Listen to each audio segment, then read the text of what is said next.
آله وصحبه أجمعين سبحانك لا علم لنا إلا ما علمتنا إنك أنت العليم الحكيم رب اشرح لي صدري ويسر لي أمري واحلل عقدة من لساني يفقهوا قولي أما بعد الحمد لله على نعمة الإسلام الحمد لله على نعمة الإيمان وكفى بها من نعمة. Alhamdulillah, segala puji bagi Allah Subhanahu wa taala yang memberikan kita hidayah Islam dan juga iman, yang memberikan kita perkara-perkara yang indah lewat perkataan-perkataannya Nabi kita Nabi Muhammad sallallahu alaihi wasallam. Di hadapan kita ada mukjizatnya Allah, di hadapan kita ada sesuatu yang Allah Ta'ala berikan sebagai bentuk mukjizat terbesar kepada Nabi kita Nabi Muhammad sallallahu alaihi wasallam, yaitu Al-Quran yang tidak akan pernah lekang dimakan zaman, yang tetap akan selalu bisa menjadi penyelesai masalah kita, siapapun kita, apapun permasalahan kita, apapun yang sedang menimpa kita. Ketika kita kembalikan kepada Al-Quran, semuanya akan menjadi sesuatu yang lebur, semuanya akan menjadi sesuatu yang runtuh, semuanya kita akan bisa mengambil pelajaran-pelajaran serta hikmah-hikmah yang Allah Subhanahu wa ta'ala berikan kepada kita lewat kalamnya. Oleh karena itu Nabi Muhammad sallallahu alaihi wasallam mengatakan, taraktu fikum tsaqalain ma in tamassakumuhunna lan tadillu ba'diya abada. Katanya Nabi Muhammad, aku tinggalkan kepada kalian dua perkara. Ketika aku tinggalkan kalian, maka berpeganglah dengan keduanya, kamu tidak akan pernah tersesat selama-lamanya. Yang pertama adalah Al-Quran, hablun mamdudun minas sama. Katanya Nabi Muhammad, Al-Quran itu adalah tali penghubung antara manusia dengan Allah Subhanahu wa ta'ala. Dan yang kedua adalah ahli baiti, anak cucuku, keluargaku, semua orang-orang yang memiliki nasab tersambung kepadaku, mereka adalah peninggalan-peninggalanku. Jadi dua perkara ini adalah hal-hal yang ditinggalkan oleh Nabi Muhammad SAW. Dan terbukti sampai akhir zaman anak cucunya Nabi itu gak akan pernah hilang. Al-Quran juga nggak akan pernah hilang, bahkan akan selalu terjaga sampai akhir zaman nanti. Salah satu pertanda terbesar dari datangnya kiamat adalah ketika dua perkara ini dicabut sama Allah Ta'ala, ketika dua perkara ini dihilangkan oleh Allah Ta'ala. Para penghafal Al-Quran habis, anak cucunya Nabi habis, tulisan-tulisannya Al-Quran terangkat. Jadi tulisan-tulisan ini terangkat, baik yang ada di dalam buku atau istilahnya dicetak-cetak menjadi buku seperti yang kita lihat zaman sekarang ini, ataupun juga yang ada di dalam hatinya orang-orang. Maksudnya berarti apa? Para penghafal Al-Quran diambil semuanya sama Allah. Diambil, dicabut sama Allah Ta'ala, baru itu akan terjadi yang namanya kiamat. Jadi kiamat itu nggak akan terjadi kecuali ala syirarin nas, kecuali kepada seburuk-buruknya manusia. Orang yang nggak sholat, anaknya orang nggak sholat, cucunya orang nggak sholat. Itu terjadinya kiamat pada manusia-manusia semacam itu. Jadi kalau kita lihat sekarang ini, masjid-masjid masih ramai, anak-anak kecil-kecil masih menghafal Al-Quran, para penghafal Al-Quran masih ada di sekitaran kita. Kita perlu untuk bersyukur atas hal tersebut. Berarti apa? Insya Allah kiamatnya sesungguh. Insya Allah enggak kita lah yang nemuin kiamat tersebut, tapi ya orang-orang setelah kita. Dan kita minta sama Allah Ta'ala dijaga, jangan sampai anak cucu kita pun juga nemuin hal-hal yang semacam itu. Istilahnya kita didik, kita jaga mereka dengan Al-Quran, kita jaga mereka dengan warisannya Nabi Muhammad SAW, agar Allah Ta'ala menjaga mereka enggak sampai jadi orang-orang yang menghadapi akhir zaman yang mengerikan tersebut. Kita lanjutkan pembahasan kita masih di dalam surah An-Nazi'ah. Ila an qala Allah Ta'ala fi kitabihil aziz, a'udzu billahi minasyaitonir rajim. Bismillahirrahmanirrahim. Hal ataka hadithu Musa idh nadahu rabbuhu bil wadil muqaddasi tuwa idhhab ila fir'auna innahu tagha faqul hal laka ila an tazakka wa ahdiyaka ila rabbika fatakhsha fa arahu al-ayatal kubra. فكذب وعصى ثم أدبر يسعى فحشر فنادى faqala ana rabbukumul a'la fa akhadahu Allahu nakalal akhirata wal ula inna fi dzalika la'ibratan liman yakhsha. Jadi kita masih membahas tentang kisahnya Nabiullah Musa. Kalau yang lalu kita juga sekelumit bahas tentang perkataan-perkataan yang Allah Ta'ala berikan kepada Nabiullah Musa, karena Nabiullah Musa ini adalah salah seorang nabinya Allah yang paling banyak diceritakan sama Allah Ta'ala di dalam Al-Quran. Jadi kisahnya ini banyak diceritakan di dalam Al-Quran. Hal ataka hadithu Musa. Jadi ketika Allah Ta'ala mengatakan, apa kalian tahu, apa telah datang kepada kalian tentang perkataannya Musa. Nabiullah Musa yang berdakwah bersama dengan saudaranya yaitu Nabiullah Harun. Nabi Musa dan juga Nabiullah Harun ini berdakwah bersama-sama atas permintaan dari Nabiullah Musa. Karena beliau merasa lisannya ini gak cukup fasih untuk berbicara, gak cukup luas untuk berbicara, maka beliau minta bantuan. Maka ketika kita merasa diri ini terlalu sendiri di dalam memperjuangkan apa yang kita perjuangkan, maka gak ada masalah kita minta bantuan orang lain, itu gak apa-apa. Sekelas Nabiullah Musa minta bantuan dari Allah Ta'ala, wa hadza akhi, ya huwa afsahu minni lisanan. Ya Allah, ini ada kakakku, ada saudaraku, dia lebih fasih di dalam berbicara kepadaku, di dalam berbicara, maka jadikanlah dia partner di dalam dakwah ini ya Allah. Maka diangkat juga sama Allah Ta'ala menjadi seorang nabi. Dan Nabiullah Musa ini salah seorang nabi, kayaknya satu-satunya nabi, satu-satunya hamba Allah Ta'ala yang pernah nempeleng malaikat maut. Kalau kemarin kita bahas tentang malaikat maut dengan segala kengeriannya, ini Nabi Musa bukan cuma ngobrol sama malaikat maut, ditempeleng malaikat maut. Karena dikatakan beliau datang, jadi malaikat Israel ini datang kepada Nabiullah Musa. Setelah itu mengatakan kepada Nabi Musa, ya Musa, ajib rabbak, wahai Musa, jawablah panggilan Tuhanmu. Maksudnya apa? Ini waktu kamu untuk wafat, ini datang ajalmu. Maka jawablah perkataan dari Tuhan.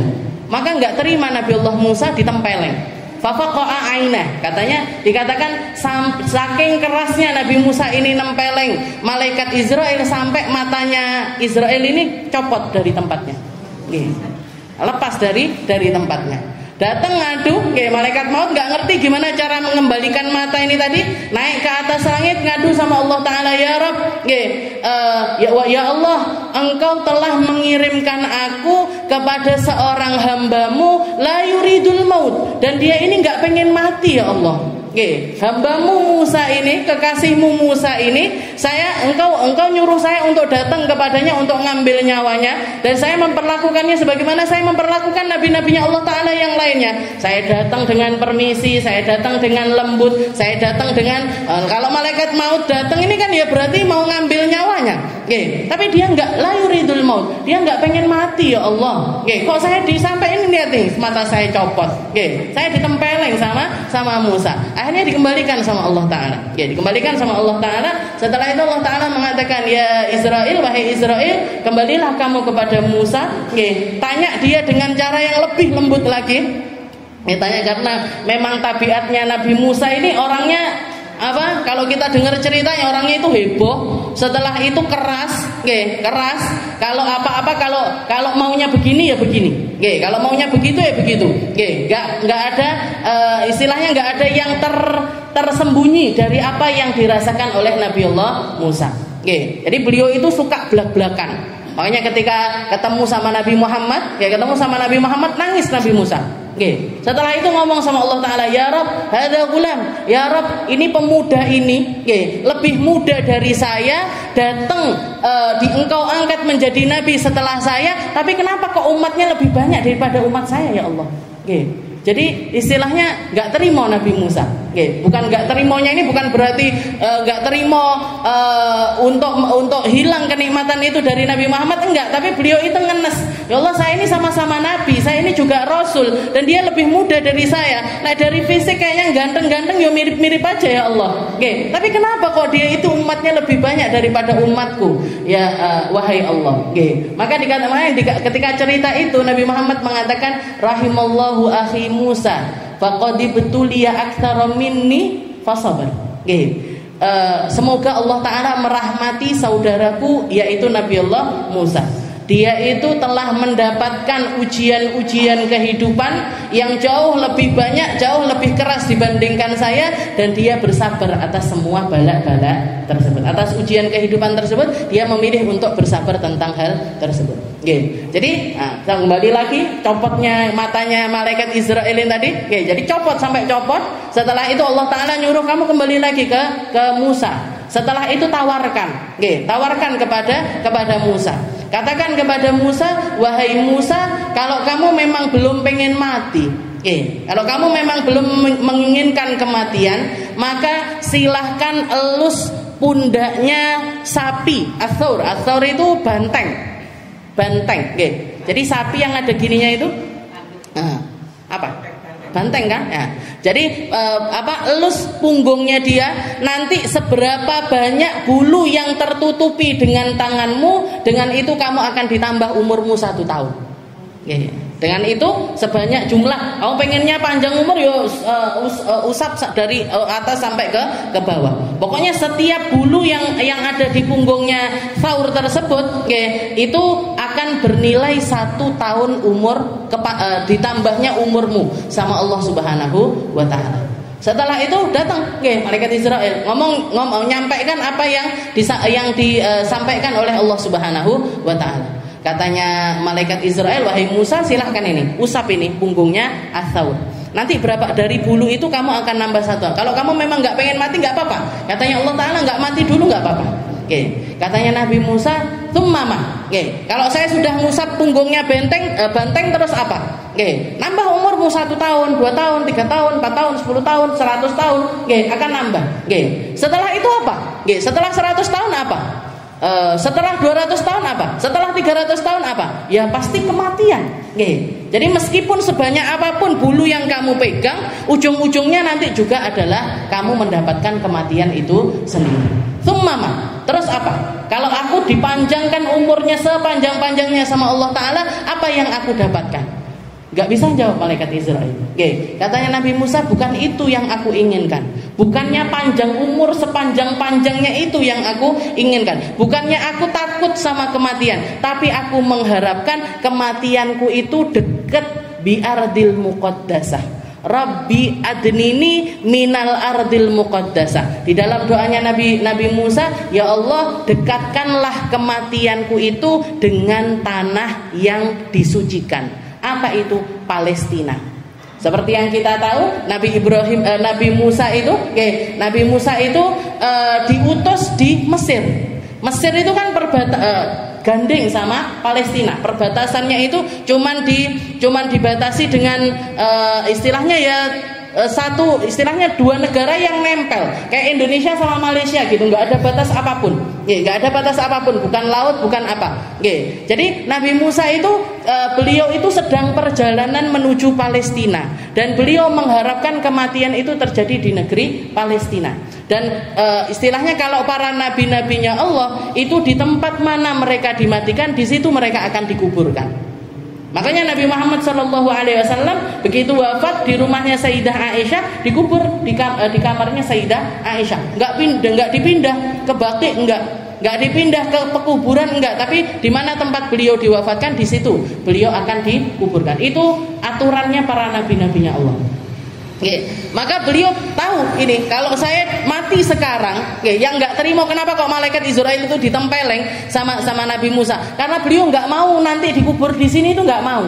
Di Mesir itu nggak mau. Saya pengennya deket sama daerah yang namanya Palestina, Ardul Anbiya, tanahnya para nabi, tanahnya orang-orang yang menjadi utusan-utusannya Allah Subhanahu wa Ta'ala. Beliau cuman pengen deket aja. Maka dikasih kesempatan sama Allah Ta'ala untuk mendekat ke Palestina. Di situ beliau diwafatkan oleh Allah Subhanahu wa Ta'ala, dicabut nyawanya. Jadi nggak sempat ngusap benteng ini tadi, nggak sempat. Kayak awake dhewe, ya Allah, 500 tahun ya Allah. Terus arepnya apa? Koncone wis entek kabeh. Ini Majelis Az-Zahra ini 100 tahun lagi semuanya udah enggak ada, saya yakin. Sak sing ngomong wis ndak enak bisa. Nggih. Kalaupun ada wis tuwek mengkek-mengkek enggak bisa ngapa-ngapain. Jadi sudah enggak ada ini kita nanti. Nggih. Nah, tapi semoga diteruskan sama generasi setelah. Jadi dikatakan Allah Ta'ala mengatakan hal ataka hadithu Musa idnadahu rabbuhu bil wadil muqaddasi tuwa. Apa kalian telah datang tentang kisahnya Nabi Allah Musa ketika dipanggil sama Allah Ta'ala. Idnadahu rabbuh, ketika beliau ini mendapatkan undangan, mendapatkan panggilan dari Allah Subhanahu wa Ta'ala. Lewat perantara apa? Lewat perantara api yang membuat hati beliau ini tenang. Ini anas tunaron la'alli, katanya Nabi Allah Musa ngomong sama istrinya, saya ngelihat ada api yang berkobar di atas bukit Tursina, izinkan saya untuk naik ke atasnya, saya akan ambil sedikit dari api tersebut karena saya merasakan ketenangan di dalam apa yang saya lihat sekarang ini. Makanya minggu yang lalu saya juga bilang kalau kita di dalam hati kita ini menemukan unsah, unus itu ketenangan, ketika jenengan sedekah kok tenang di situ, falazim fi, maka istiqomai hal tersebut. Kalau jenengan merasakan ketenangan ketika duduk di majelis, falazim fi, istiqomai hal tersebut. Karena itu berarti kita mendapatkan undangan-undangan dari Allah Subhanahu wa Ta'ala. Kita ini lagi diundang. Kamu pengen baik, sini. Ditarik sama Allah Ta'ala, digiring sama Allah Ta'ala, dikasih tahu sama Allah Ta'ala, biar kamu merasakan tenang seperti yang aku berikan kepada para nabi-nabiku, biar kamu merasakan ketenteraman seperti yang aku berikan kepada orang-orang yang mulia di sisiku. Maka jangan disepelekan ini. Jadi ketenangan ini anas tunaron. Saya kok ngerasa tenang ketika melihat api. Jadi perantaranya Allah Ta'ala di dalam menggiring manusia-manusia untuk dijadikan orang-orang baik itu dari berbagai macam cara. Ada yang senangnya ngaji, ada yang senangnya sholat jamaahan, ada yang senangnya sedekah. Saya deket sama ada satu orang yang senangannya sedekah, tapi sedekahnya itu kadang-kadang nggak ada aturan.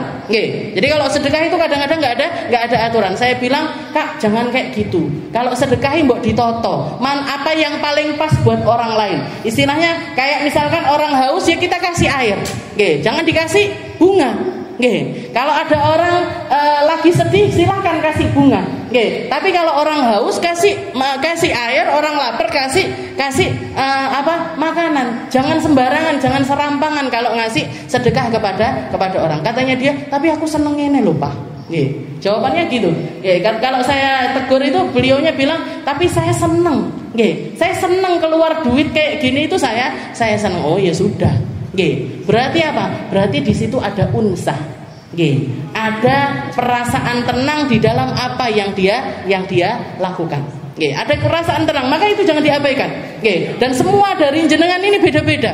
Enek sing senengane ngaji, ada yang sukanya baca Al-Qur'an. Baca Al-Qur'an itu aja orang beda-beda. Enek sing senengane yasinan terus. Ada yang sukanya kahfi, ada yang sukanya ar-Rahman, ada yang sukanya dulu saya ketika mondok paling senang dari surat-surat Al-Qur'an ini, yang paling bikin saya senang itu adalah surat Al-Kafirun.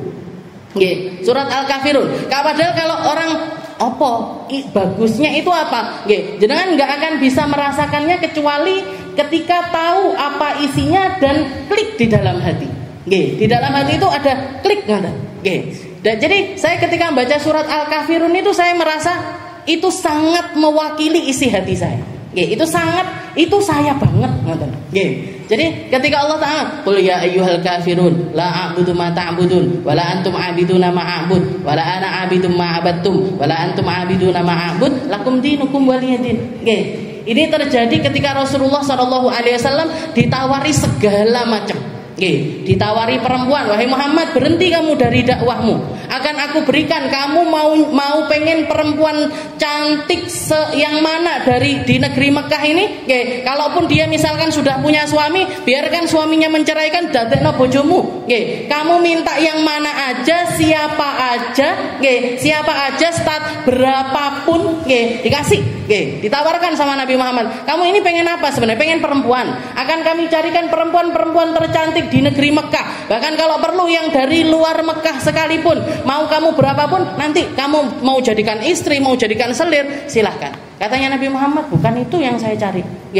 Kamu nyari apa? Kamu nyari uang, akan kami carikan. Istilahnya semua orang penduduk Mekah ini biar bayarkan sesuatu kepada dirimu rutin, seminggu, 2 minggu, sebulan, 2 bulan. Biar kamu jadi aghna annas, agar kamu jadi orang terkaya di negeri Mekah. Katanya Nabi Muhammad, bukan itu juga yang aku cari. Kalau gitu apa? Kedudukan. Kamu nyari kedudukan, wahai Muhammad. Katanya Nabi Muhammad, kalau kedudukan apa? Tidak akan ada keputusan di negeri Mekah kecuali kalau kamu menyetujui hal tersebut. Kamu akan kami jadikan pemimpin, tak jadikan presiden, tak jadikan raja. Kami jadikan apa? Kedudukan paling tinggi di negeri Mekah. Katanya Nabi Muhammad, enggak, bukan itu juga yang aku inginkan.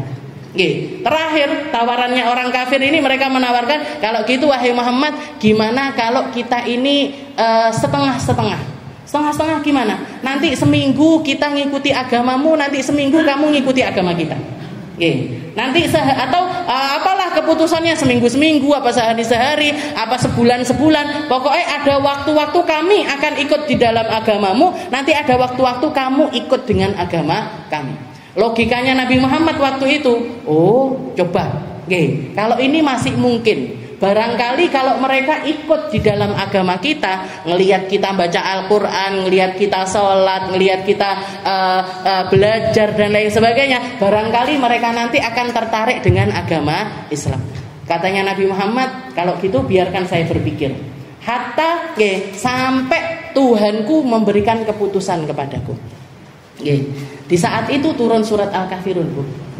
Qul ya ayyuhal kafirun. Wahai Muhammad, katakan kepada orang-orang kafir, la a'budu ma ta'budun.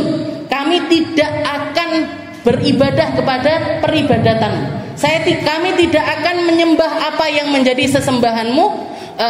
Wala antum abiduna ma a'bud, dan kalian enggak perlu juga menyembah apa yang menjadi sesembahanku. Ditakkid lagi sama Allah Ta'ala, wala antum abiduna ma a'bud wala ana abidum ma abadtum. Kami enggak perlu beribadah seperti peribadatanmu, kamu juga enggak perlu beribadah seperti peribadatanku. Lakum dinukum waliyadin. Agamamu agamamu, agamaku agamaku. Bahkan yang semacam ini pun, yang logikanya Nabi akan kayaknya akan menjadi kesempatan mereka untuk melihat Islam dengan lebih nyata, tidak disetujui sama Allah Subhanahu wa ta'ala. Keluar Nabi Muhammad setelah itu mengatakan kepada orang-orang kafir, laukanatis syams, kalau misalkan matahari diletakkan di tangan kananku, wal qamara fi yasari, dan bulan diletakkan di tangan kiriku, ala an atruk hadzal amr, istilahnya untuk aku meninggalkan perkara dakwah ini, saya enggak akan pernah melepaskannya. Sampai Allah Ta'ala mematikan aku, sampai Allah Ta'ala menyelesaikan urusanku di atas muka bumi ini. Gak ditinggalkan jalan dakwah ini sama Nabi Muhammad SAW. Ditawari segala macam, gak ngefek sama Nabi. Maka ketika saya dengar itu, ketika saya itu klik itu di dalam hati, sedahsyat itu surat yang bacaannya sesimpel itu, ngafalinnya segampang itu. Saya yakin semua dari jenengan hafal ini ayat ini. Bahkan sering membacanya. Mau tidur dibaca nama mboten? Jadi Al-Kafirun, Al-Ikhlas, An-Nas, Al-Falaq dan lain sebagainya, itu surat-surat pendek-pendek tapi maknanya luar biasa dalam. Cari itu, cari mana ini ayat Al-Quran yang bikin hati saya ini. Karena dari situ terjadinya perubahan itu dari situ. Nabi Sayyidina Umar bin Khattab itu manusia paling keras kepala. Orang yang hobinya mabuk-mabukan, orang yang hobinya nantangin orang-orang yang lainnya. Luluh lantak hatinya cuman dengan 2 huruf.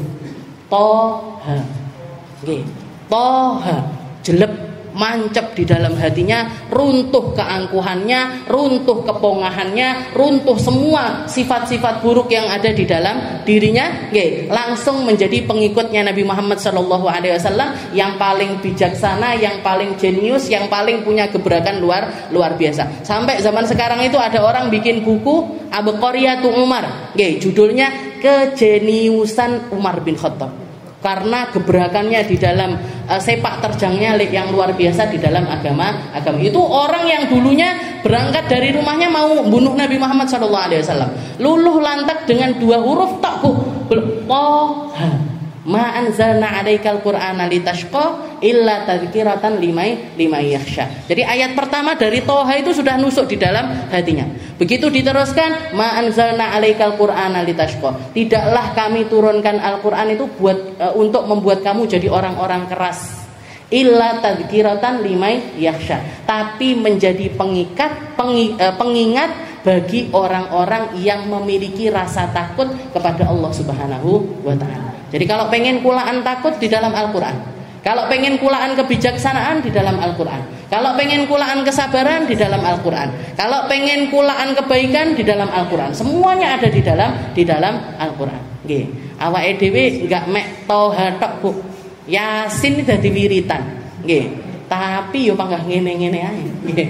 Nah, ini yang salah ini siapa ini sebenarnya? Nah, ini Sayyidina Umar Toha tok loh, langsung berubah semuanya. Bahkan dikatakan begitu masuk Islam, begitu satu-satunya orang yang begitu masuk Islam langsung dodoki semua pintu-pintunya orang-orang kafir. Begitu didodoki dibuka nih, aku udah masuk Islam. Ini aslam tuh. Ana ala dini Muhammad. Saya ada di dalam agamanya Muhammad. Dodoki lagi. Ana ala dini Muhammad. Dodoki lagi. Ana ala dini yang lain sembunyi-sembunyi, Sayyidina Umar terang-terangan. Nah, ini seorang Umar bin Khattab. Hal adaka hadithu Musa idh nadahu rabbuhu bil wadil muqaddasi tuwa. Ketika diundang sama Allah Ta'ala, dipanggil sama Allah Ta'ala untuk naik ke atas wadil muqaddasi tuwa, lembah yang disucikan di atas bukit Tursina. Yang nama bukitnya itu adalah Tuwa. Idhab ila fir'auna innahu tagha. Setelah itu dapat apa? Dapat perintah dari Allah Ta'ala, idhab ila fir'aun, wahai Musa, pergilah kamu menuju Fir'aun. Innahu tagha, karena dia sudah sangat melampaui batas. Dia dulunya maksiat. Dia dari dulu itu orang yang kejam. Dia dari dulu itu orang yang nggak tahu diri. Nah, itu sudah menjadi tabiatnya Fir'aun dari dulu. Sukanya perempuan, sukanya minum, sukanya judi, sukanya memperbudak orang lain, bahkan punya keputusan gara-gara ketakutannya yang nggak masuk akal. Padahal kalau dia mau mikir sedikit, dia ini tetap manusia yang punya rasa takut.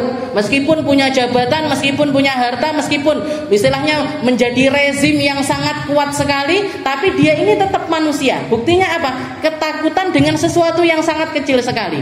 Apa itu? Mimpi. Takut sama mimpi.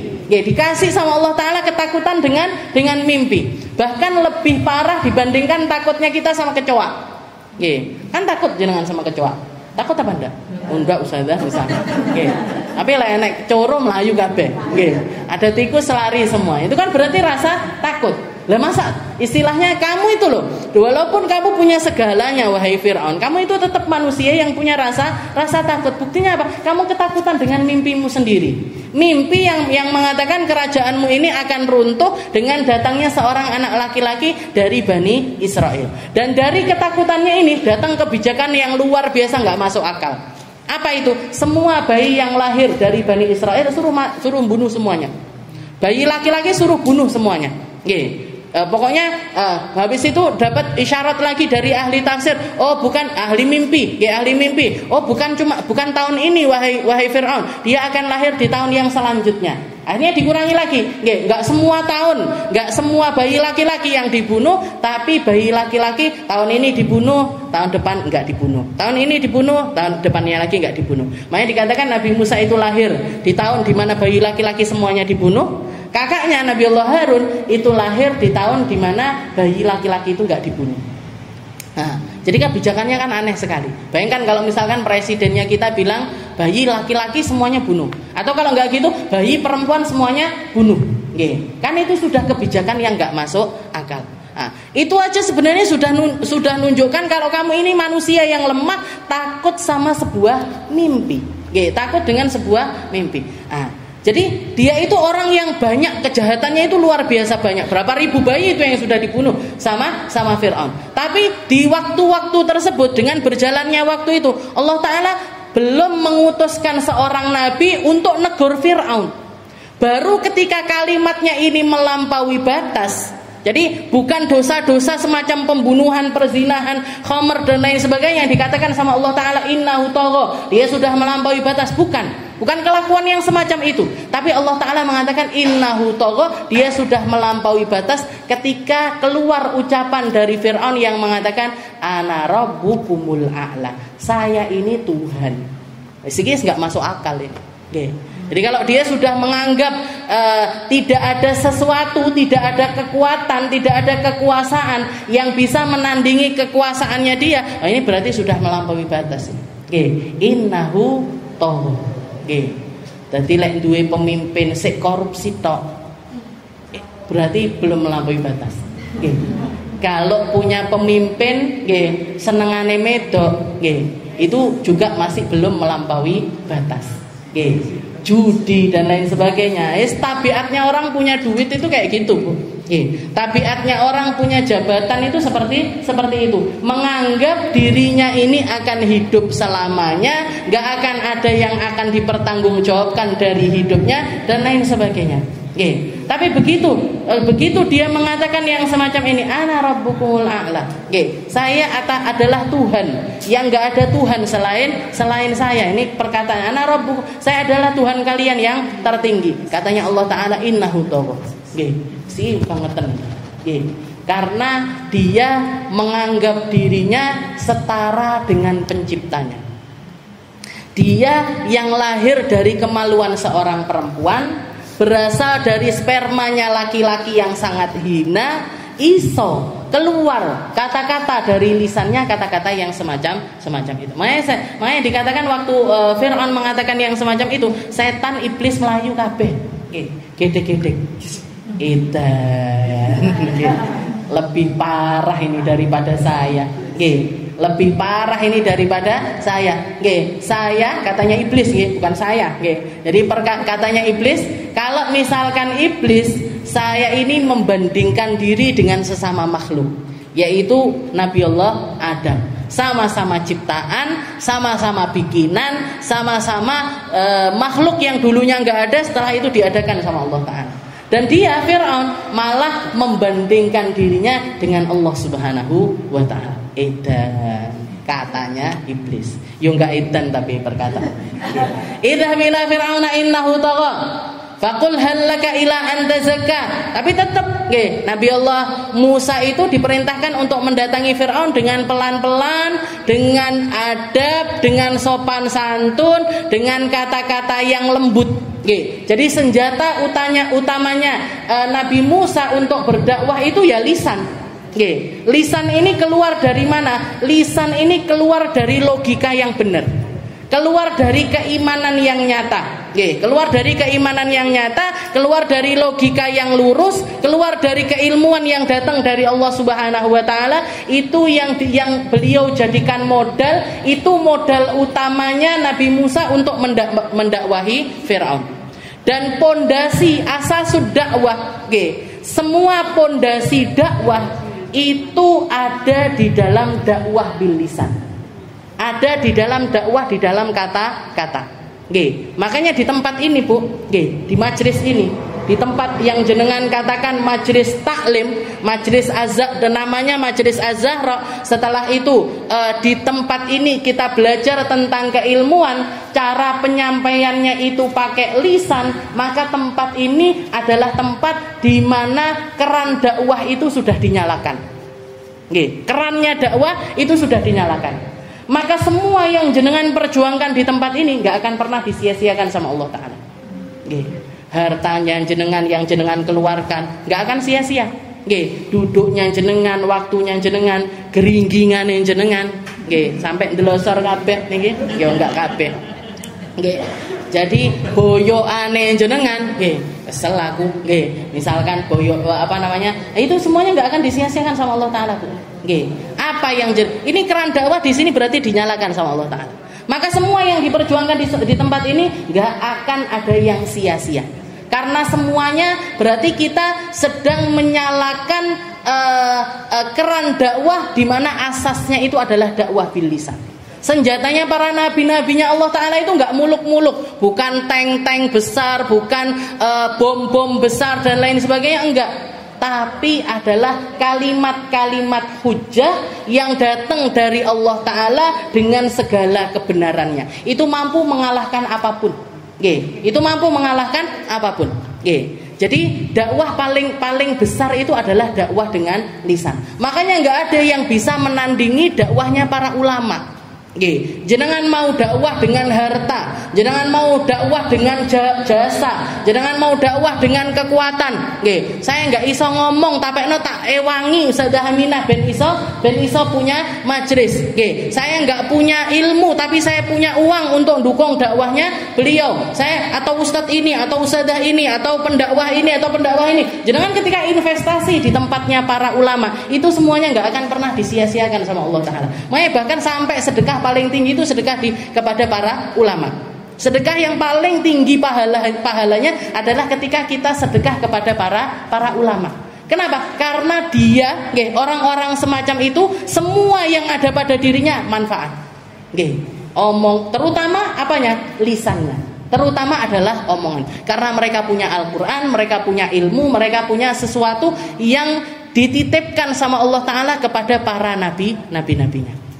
Jenengan ngasih sandal aja kepada para ulama, itu nggak akan sama jenengan ngasih sandal sama orang-orang yang di pinggir. Istilahnya bukan meremehkan, tapi maksudnya jenengan ngasih hadiah sesama teman aja. Saya ngasih hadiah teman saya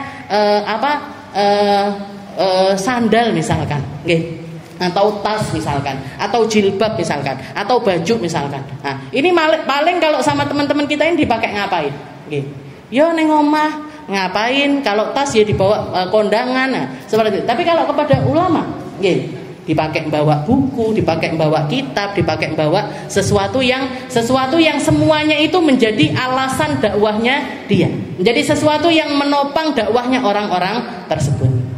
Jadi dakwah paling pondasinya dakwah itu ada di dalam dakwah bil lisan. Makanya di sini Allah Ta'ala mengatakan faqul idhhab ila fir'auna innahu tagha faqul hal laka ila an tazakka.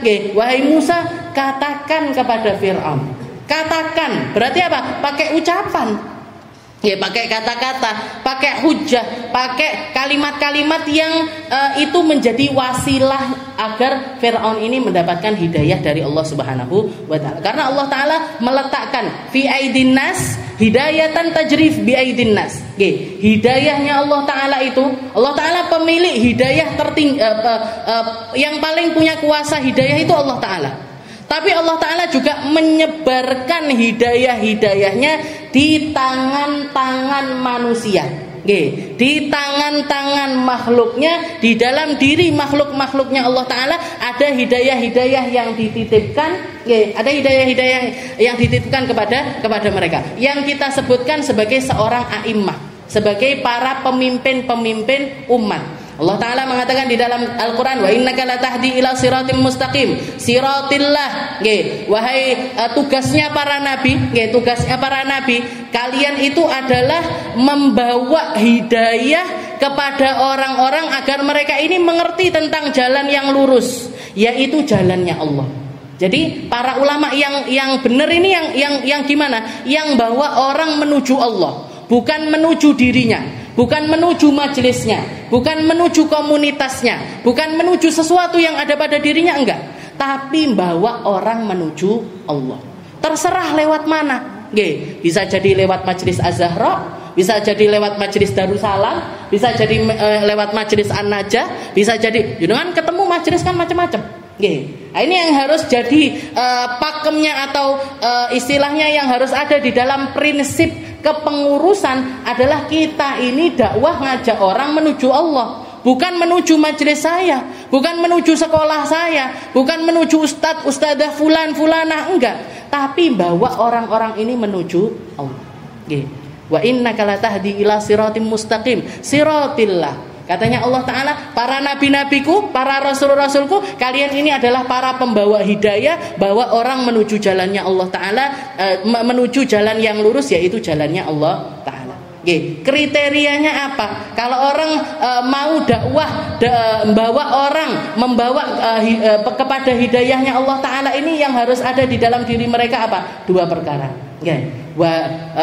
Katanya Allah Ta'ala, wa ja'alnahum a'immatan yahduna bi amrina lamma sabaru wa kanu bi ayatina yuqinun. Kami jadikan para pemimpin-pemimpin umat yang bawa hidayah perkara dari Allah Subhanahu wa Ta'ala adalah orang-orang yang lamma sabaru, yang punya kesabaran. Jadi pengurus itu kudu sabar. Jadi pengurus itu harus sabar. Jadi pengurus umat itu harus sabar. Jadi pendakwah itu harus sabar. Jadi ustadz, ustadzah itu harus sabar. Harus punya ini kesabaran. Gak punya kesabaran gak bisa. Gak akan jadi mereka. Gak akan jadi. Ngajarin anak kecil-kecil alif ba. Jangan tahu Bu, satu lembar itu anak jilid 1, jilid peran itu. Ustadzah TPQ saya itu. Untuk pindah dari ba ke ta. Ba alif ba ta. Mau tahu 3 huruf itu butuh waktu 3 bulan. Berarti sebulan 1 huruf. Iya, 1 bulan 1 huruf untuk memastikan mereka bisa baca A dengan benar. A. Nanti bulan depan ba. Itu 1 bulan. Sebulan. Jangan bayangkan, lek enggak sabar kan enggak ada ustadzah ini. Kalau makanya guru saya pernah bilang, kalau kamu pengen jadi pendakwah hakiki dan enggak kelihatan orang, tapi pahalanya akeh banget, jadi yo guru ngaji. Jadi guru ngaji untuk anak-anak kelas paling bawah. Duduk emak-emak kelas paling bawah, tapi anak-anak kelas paling bawah. Itu investasi yang paling besar pahalanya. Kenapa? Karena mereka nanti mulai dari alif bisa sampai iya bisa, habis itu bisa panjang pendek, habis itu bisa harokat, habis itu bisa sampai lancar baca Al-Quran. Itu akan minimal mereka itu bakalan memakainya setiap hari 17 kali. Yaitu di dalam sholat-sholat mereka. Baca Fatihah itu kan setiap hari minimal 17 kali. Dipakainya kapan? Seumur hidup. Ilmu yang simpel, banyak orang gak memandang mereka, banyak orang meremehkan mereka. Mek guru TPQ, halah guru madrasah, halah guru TK, padahal itu investasi paling besar. Dan mungkin istilahnya pahalanya lebih besar dibandingkan orang-orang semacam saya.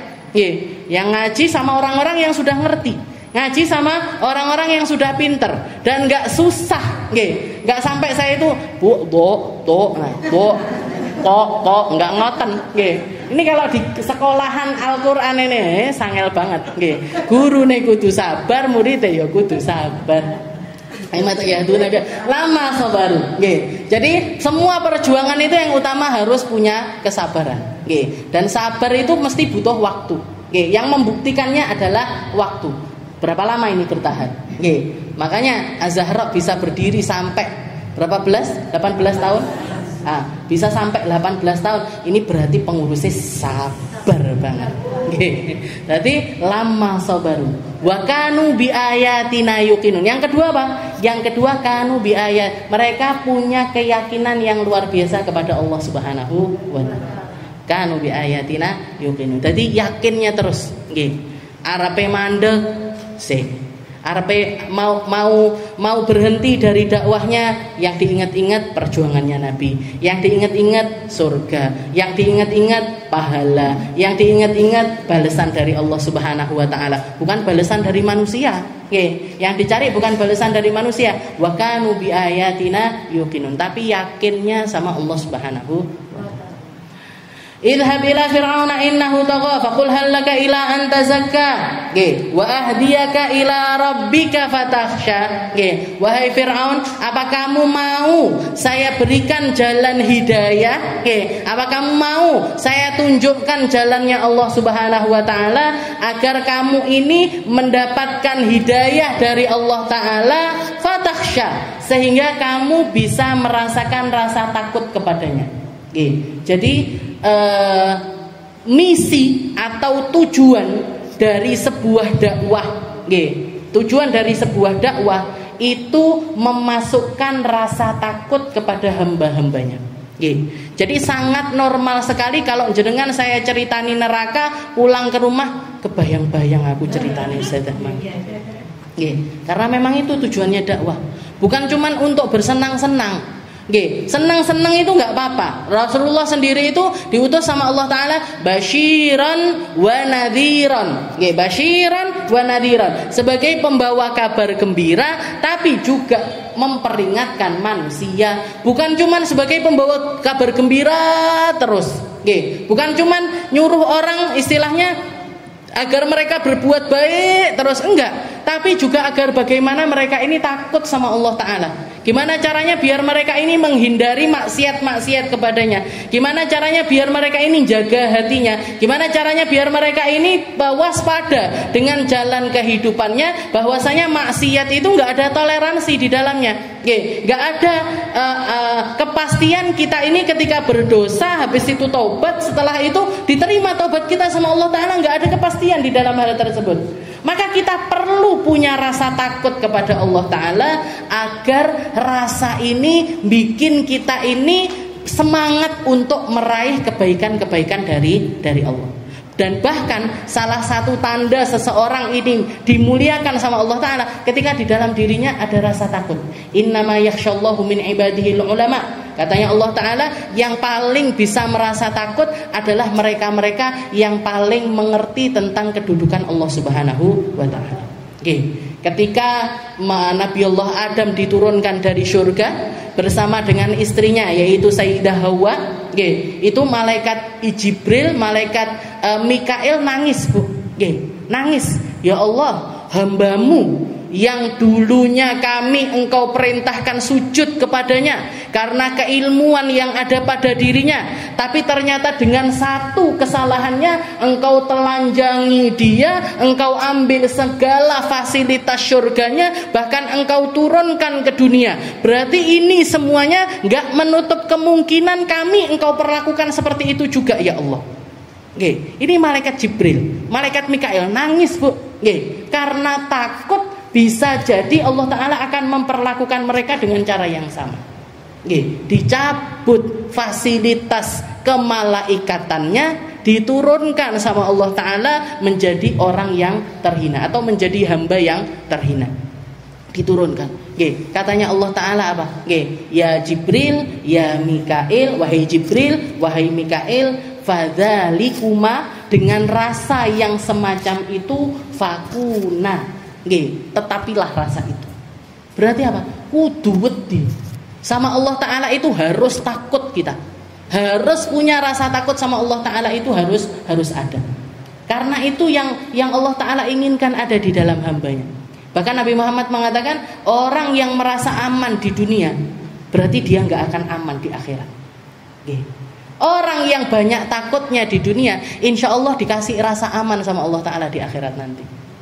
Jadi sebanyak apa kita takut, sebanyak apa kita itu merasa khawatir, sebanyak apa kita itu merasa nggak aman ketika di dunia, dari cara kerjanya Allah Ta'ala, min makrillah, dari Allah Ta'ala bisa bikin orang semacam ini, bisa bikin orang semacam ini, bisa bikin orang dengan nasib begini, bisa orang dengan nasib begini dan lain sebagainya. Kita itu tetap harus waspada, ojo kemelelet. Aku lho duwe ilmu, mosok suul khotimah.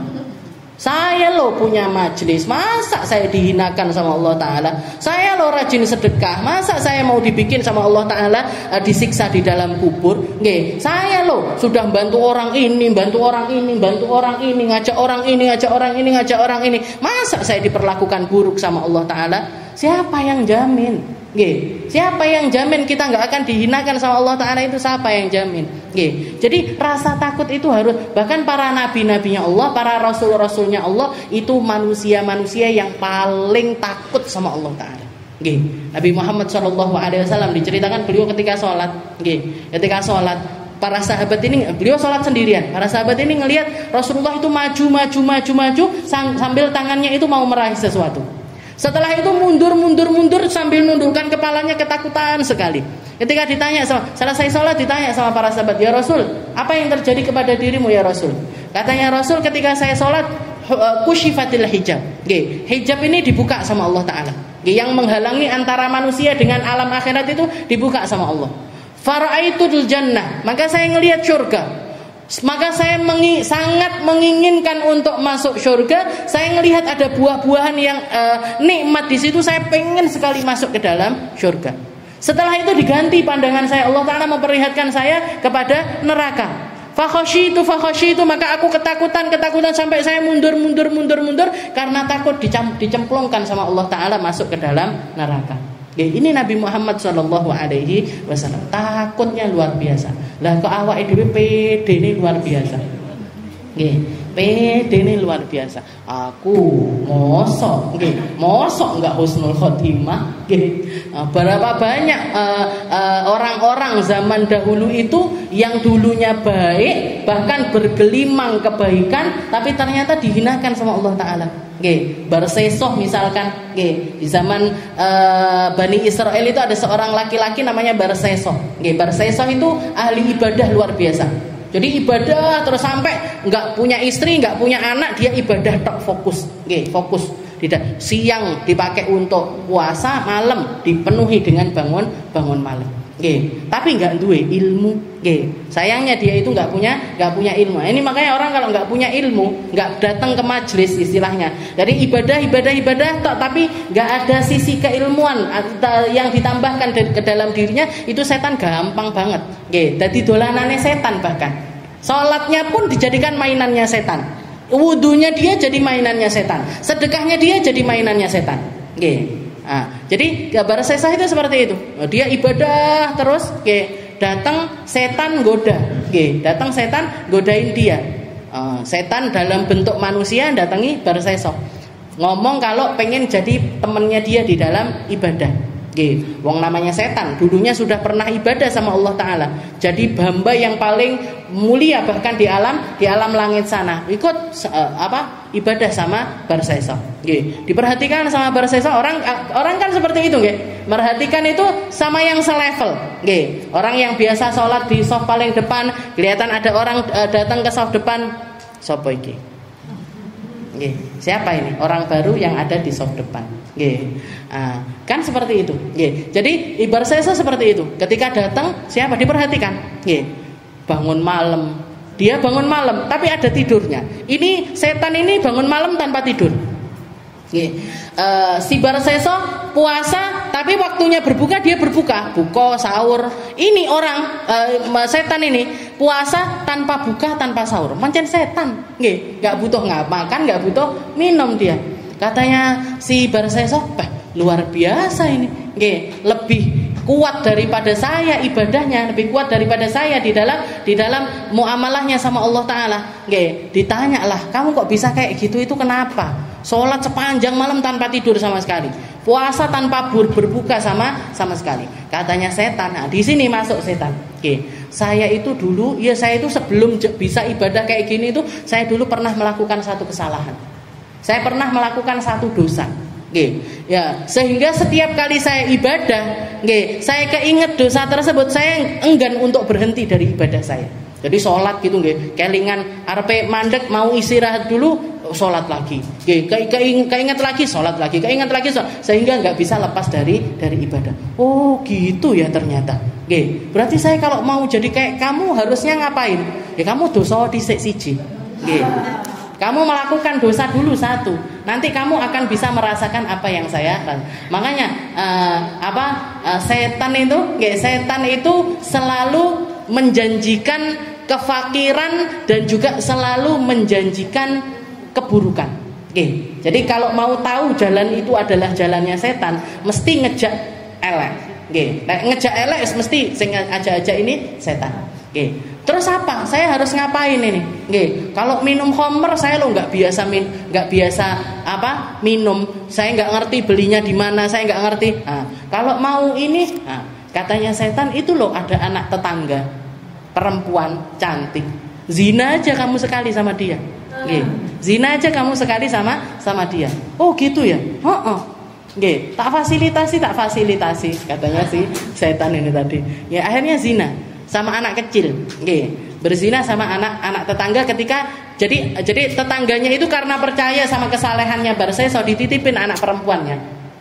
Sehingga ternyata diperkosa, istilahnya dilecehkan sama Barseso. Sekali habis itu dia tobat. Tobat, minta ampun, istighfar dan lain sebagainya. Tapi ternyata si anak ini tadi hamil. Begitu hamil, ketahuan hamil, gimana ini? Saya harus ngapain? Katanya setan, bunuh aja biar hilang jejaknya. Makanya dikatakan keburukan itu melahirkan keburukan. Maksiat itu melahirkan maksiat yang lainnya. Bunuh aja biar hilang jejaknya. Akhirnya dibunuh, dikubur di bawah mimbarnya. Dikubur di bawah musolanya, tempat ibadahnya si Barseso ini tadi. Begitu datang keluarganya, mana ini anak perempuan saya? Gak tahu, hilang katanya. Hilang. Setan yang bertindak di situ. Ngapusi kui. Bohong dia. Anakmu diperkosa, setelah itu hamil, habis itu dibunuh sama Barseso. Mana buktinya itu? Mayatnya ada di bawah rumahnya dia. Dibongkar, kali ketahuan kalau ada mayat jenazah si anak perempuan tersebut. Sudahlah, digiring, dieksekusi mati, dieksekusi. Istilahnya kalau zaman dulu itu ya dicambuk dan lain sebagainya. Ketika dieksekusi, ini sudah ada di tiang salib, datang setan. Kamu ini katanya saya suruh begini, tapi ternyata kamu sekarang kalau udah kayak gini, siapa yang bisa nyelamatin saya? Katanya setan, saya bisa nyelamatin kamu. Tapi dengan syarat. Apa syaratnya? Sujud kamu sama saya. Sujud kamu kepada saya. Gimana saya mau sujud? Kaki saya terikat, tangan saya terikat. Cukup sujud dengan hatinya. Begitu dia sujud dengan hatinya, dipenggal, istilahnya dieksekusi mati, matilah dia. Mati dalam keadaan su'ul khotimah. Padahal ibadahnya sudah luar biasa banyak, bertahun-tahun jadi ahli ibadah. Tapi karena disesatkan sama setan jadi semacam itu. Wahdiyaka ila rabbika fatakhsha. Jadi tugasnya Nabi Musa waktu itu adalah bawa hidayah kepada Fir'aun biar Fir'aun ini punya rasa takut sama Allah Ta'ala. Dan tugas dakwah, tugas nyampaikan itu, tugasnya manusia itu cuma nyampaikan aja. Pemberi hidayahnya tetap Allah Ta'ala. Allah Ta'ala ketika nyuruh Nabi Musa sama Harun ini untuk mendakwai Fir'aun, sudah tahu kalau dia nggak akan dapat hidayah, itu sudah tahu. Sudah tahu kalau dia itu nggak akan beriman. Sudah tahu kalau dia itu akan nggak terima dengan dakwahnya Nabi Allah Musa. Tapi Nabi Musa sama Nabi Harun tetap diperintahkan untuk dakwahi. Kenapa? Karena tugas dakwah itu hanya sekedar menyampaikan. Yang ngasih hidayah Allah. Di sini saya cuma ngaji, Bu. Di sini saya cuma ngaji, di sini saya cuma bacakan ayat-ayat Allah, di sini saya cuma menjelaskan tentang ayat-ayatnya Allah. Yang bisa ngerubah hatinya jenengan semuanya Allah. Yang bisa ngasih jenengan porsi ibadah tambah banyak Allah. Yang bisa ngeluruskan pikirannya jenengan Allah. Yang bisa nyabarkan jenengan Allah. Yang bisa nguatkan jenengan Allah. Jadi ini cuman wasilah aja. Saya bertugas untuk menyampaikan, yang ngasih hidayah tetap Allah. Wahdiyaka ila rabbika fatakhsha fa'arahul ayatal kubra. Dikasih hujah ini, dikasih hujah ini, dikasih omongan ini, dikasih penjelasan ini, semuanya dijelaskan, dijelentrehkan kepada Fir'aun. Dia tetap menolak dengan apa yang dikatakan oleh Fir'aun, yang dikatakan oleh Nabi Allah Musa. Maka dikatakan fa'arahul ayatal kubra. Nggih. Jadi Nabi Musa ini didatangkan selain dakwah, nggih, selain dakwah juga sebagai penunjuk bahwasanya dia ini benar-benar utusan dari Allah. Dengan apa caranya? Dikasih bukti. Nggih, dikasih bukti berupa mukjizat-mukjizat. Dan mukjizat setiap nabi itu sesuai dengan zamannya. Disesuaikan sama zamannya. Zamannya Nabiullah Isa, waktu itu yang paling dianggap mulia itu orang-orang yang punya ilmu kedokteran. Yang ngerti, yang bisa nyembuhkan ini, yang punya obat, tabib-tabib, dokter-dokter, itu orang-orang yang paling tinggi, yang paling mulia, yang paling dihormati sama orang. Maka Nabiullah Isa diutus sama Allah Ta'ala, dikasih mukjizat. Mukjizatnya adalah bisa menyembuhkan sesuatu yang mustahil disembuhkan sama manusia. Bisa menyembuhkan lepra, bisa menyembuhkan kusta, bisa menghidupkan orang yang sudah mati. Nah, ini mukjizatnya Nabiullah Isa. Mukjizatnya Nabi Musa, karena zaman itu yang paling keren itu para penyihir, para orang-orang yang punya ilmu sihir, punya ilmu-ilmu penyihir lah istilahnya, perdukunan dan lain sebagainya. Yang paling iso nyantet wong, yang paling iso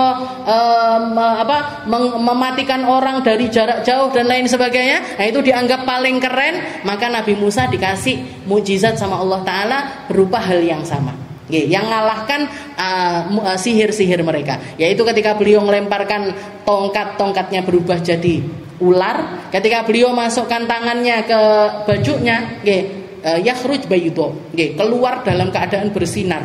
Jadi ini mukjizatnya Nabi Musa. Nanti dikembalikan lagi balik seperti sedia kala. Dimasukkan lagi keluar dengan bercahaya. Jadi ini ditampakkan di depan Fir'aun. Wa fa'arahul ayatal kubra. Ditampakkanlah kepada Fir'aun ini bukti nyata dari Allah Subhanahu wa taala bahwasanya Nabi Musa ini benar-benar utusannya Allah. Fakadzdzaba wa 'asa. Tapi dia tetap mendustakan dan juga bahkan tetap di dalam kemaksiatannya kepada Allah Ta'ala. Tsumma adbara yas'a fa hasyara fanada faqala ana rabbukumul a'la fa akhadahu Allahu nakala al-akhirati wal ula. Wallahu a'lam bissawab. Insyaallah kita lanjutkan di pertemuan selanjutnya.